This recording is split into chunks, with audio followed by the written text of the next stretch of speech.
Okay, we're still on the matter of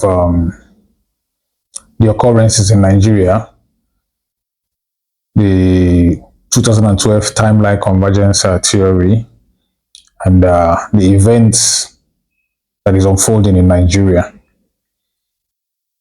Like I said, what I did was to look around me and I figured out that yes, there's a correlation between that very event and what is happening in Nigeria today. I will give you an example. From, let me say, 2012, there was this rise, especially in eastern Nigeria, of young people turning their back on Christianity, turning their back on religion and Christianity, to be precise, because Christianity is the predominant religion in the Southeast. I remember watching a video from Pastor Abel Damina where he made mention of this. I think I said it before, where he talked about young people in the East leaving Christianity, leaving the Christian religion and returning to the traditions of their ancestors. Now, that is a characteristic of the new order. Religion, organized religion, is all about control. It doesn't matter what religion you belong to. I know Christians may not like this, but organized religion is all about control and it's all about dominance. There's somebody dictating the pace from the top somewhere, telling you what to do. You have a religious book that gives out instructions, and there are doctrines, there are dogmas that tells you what to do. So, but the new world, in the new world, it is one of spiritual freedom. It is one where you begin to see more and more people begin to desire to have a personal spiritual experience, to have a personal encounter with divinity, and experience a personal experience with the divine. That's one of the characteristics of the new earth. Now, the 2012 timeline convergence brought about this polarization effect, where we could literally see or feel the friction between the old world and the new world. The friction created, the chaos created when these two different, divergent worlds rub each other to establish themselves. The new world is emerging, the old world is struggling to establish dominance. In between, the friction is the chaos we witness in Nigeria today. Especially in Nigeria. What is happening in Nigeria is crazy. It is happening all over the world, but in Nigeria, if you understand what that theory is talking about and you look around your world today, you will literally see it. It's as clear as the day. Now, on one hand, like I mentioned, one of the characteristics of this new world is people turning their back on the system of control. Religious organizations are one of them, like I mentioned. So people globally, people waking up, seeking personal spiritual experiences for themselves on one hand. On the other hand, for the old world of dominance, of control, of excessive power and control, you could see how Islam is pushing across the globe for dominance. If you come to Nigerian Twitter space, I'm not saying this to spite anybody. I'm just saying what I'm observing. If you come to Nigerian space today, you will see things like, Inshallah, Islam will enter every home in Nigeria. Especially in recently, 2026, from December, from Christmas period up until this time, Inshallah, Islam will dominate the world. Inshallah, Islam will dominate the Southeast and things like that. Now, that's for Nigerian Twitter space. But globally, if you look around the world, you will see the same trend, this similar trend in America, in Britain, in Europe. There's this hard push from Islam to dominate that word dominates, and which is a characteristic, a major pointer of the old order: dominance, control, you know. So looking at these two and the intensity, the propensity at which this thing is happening in Nigeria is not something to be ignored. The violent terror attacks since 2012 up until Goodluck was removed from office and Buhari ushered in, and now until Tinubu's government, the level of terror and violence is not something we should consider mere coincidences or just random events. These things are too profound to be ignored.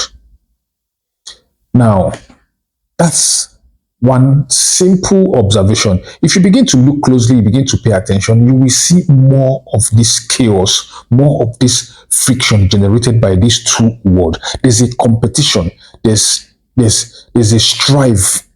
The old world is striving to establish total dominance, absolute dominance. But guess what? This is where the hope is. The new world must emerge. A new world must emerge. There must be a world where people who align with the frequency of the new world will not be subjected to the terror, to the control, to the dominance that is a characteristic of the old order. So right now, Christians in Nigeria, the ball is in your court. We are all aware of the recent outcry on Christian genocide from America, from members of the parliament in America, and from the president of America, and all the talks about Christian genocide.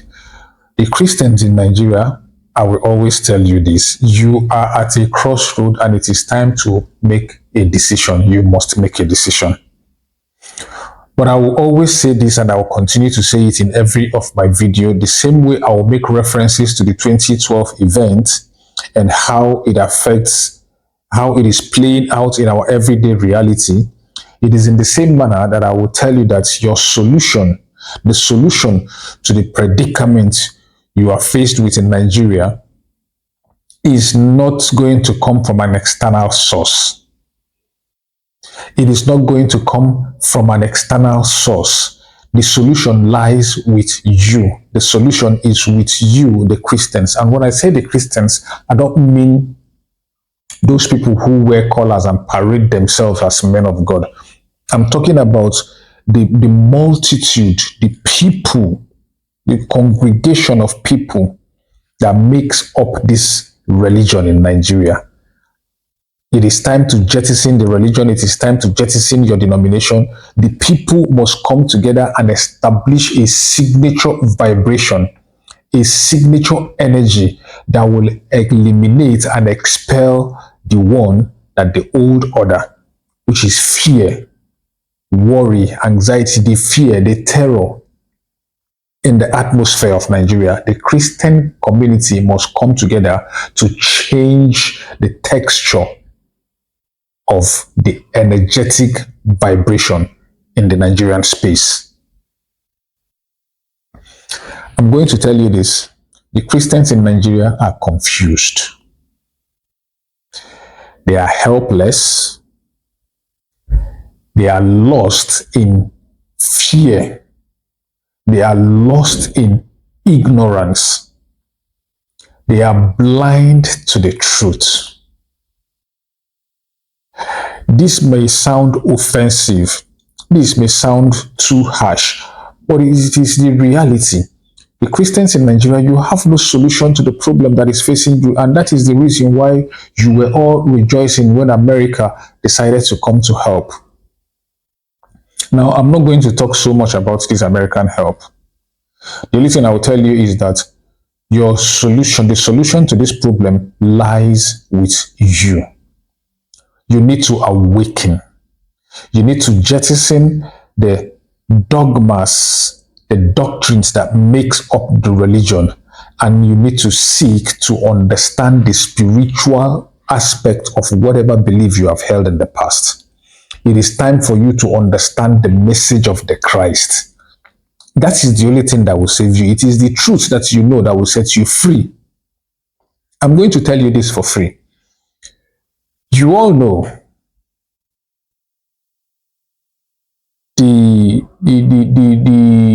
enemy, the soldiers, the foot soldiers of the old order that are terrorizing the Christian community in Nigeria, the Fulani bandits, the terrorists, the Fulani herdsmen, and all those who unleash terror.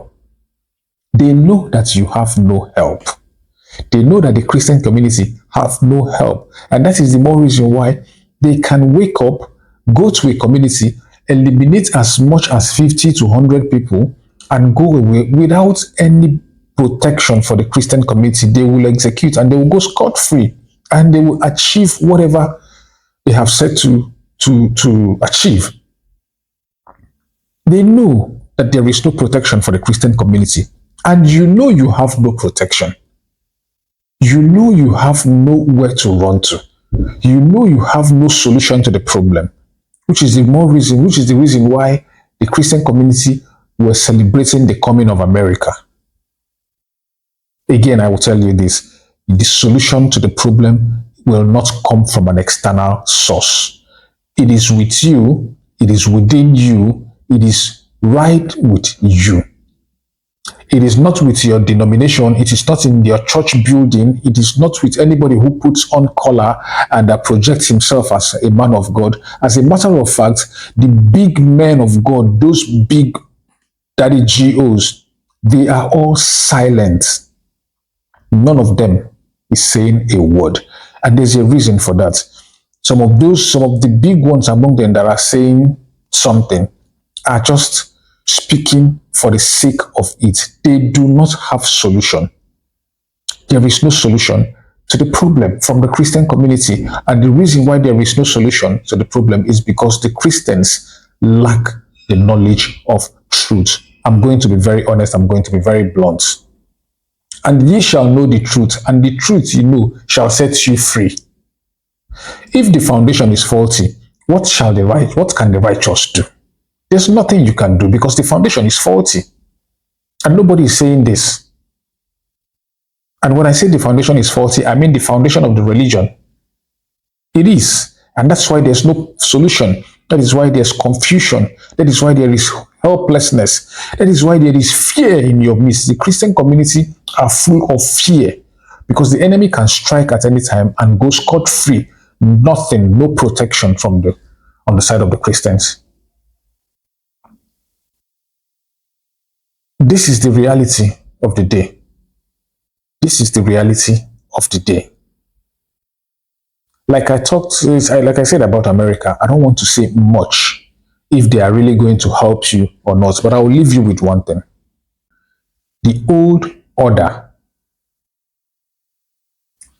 is one of absolute control, is one of absolute dominance, is one of a show of power, a show of wealth, of power, of control, of dominance, one that has fear projected from those who hold this power and control and dominance. Now, ask yourself, in this old world or in this old order or system, what place will you put America? Is it part of the dominant nations? Is it part of those that hold power and control? You know what just transpired, what just happened in Venezuela? That's power. That's dominance. That's dominance. So I'm not going to say much. If America is what you hope for to come to save you, the Christian community in Nigeria, then you do not understand the time, the season. He that is in you is greater than he that is in the world. My question is this: Who is in you? Because we have seen the one in the world. The one in the world is terrorizing you. The one in the world is killing you in mass. The one in the world has held you captive. The one in the world is controlling and dominating every aspect of your life. The one in the world has made your life miserable and filled you with miseries and agony and pain. But you were told that he that is in you is greater than he that is in the world. Now, who is in you? And why is that greatness not reflecting in your life? Why are you being subdued by the one in the world? It is the result of ignorance, sheer ignorance. Secondly, some trust in horses and some in chariots, but we trust in the name of the Lord our God. They are brought down and fallen, but we are risen and we stand upright. These are the words, these are words from your Bible. But guess what? You are not risen. You are not standing upright. Those who trust in horses and in chariots, they are not falling. They are the one who are standing upright. Their horses, you can see their horses. When ISWAP displays their weaponry, when they come for their peacekeeping and you see all those guns and the surface-to-air missiles and the assault rifles and everything, these are their horses, these are their chariots. And they have not fallen. You trust in the name of the Lord your God. What is the name? What does it mean? That's the difference between religion and being spiritually knowledgeable. You practice religion, you quote these things, but you have zero understanding of its practical use in your spiritual life. What does the name of the Lord your God mean? If you think it is just calling Jesus or calling my God and my Father, you think that is what the name implies, then you have found yourself in a position where it does not produce results and you are confused, you do not know what to do.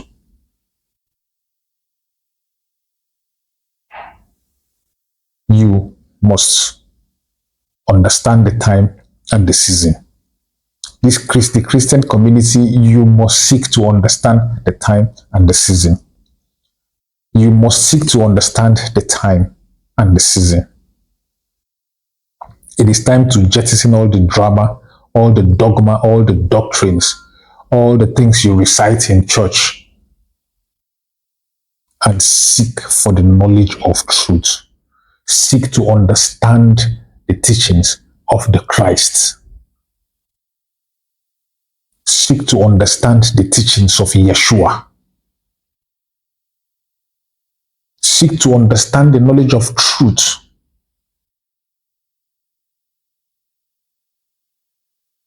(2026) is a very critical year. This is one big shot. We're going to be facing so much more from the old world. There will be pressure this very year. There will be push, very serious, hard push from the old structure, just to establish dominance, just to fill you with fear, to fill you with anger, to fill you with rage, to reduce your energy to the lowest version of what it can be, so that they can harvest it in full and exert absolute dominance over you. Because you are in their world. It doesn't matter if you are part of them, you are there, and they will have absolute control over you. As a Christian, it is your responsibility to save Nigeria and to save the world. It is the responsibility of the Christians. But the dogma of religion has roped the Christians into the lowest version of what they can be, into the place where they have little or zero power. There is no strength, there is no power to express anything. And that's the reason for the bondage. That's the reason for the hopelessness and the helplessness. That's the reason for the confusion. I will continue to make these videos, and soon we'll need to begin to explore solutions or practical knowledge on how to free ourselves of the weight from the old world so we can express and vibrate in the frequency of the new, and be able to establish an energetic signature in the Nigerian space, in our own space, to expel the negative energy, expel the low vibrational energy, and establish a high frequency energy, the Christ kind of energy, the Christ kind of consciousness, so that the old world will crumble without putting up a physical fight. It is a thing of the mind. The kingdom is within you. Thank you, and see you some other time.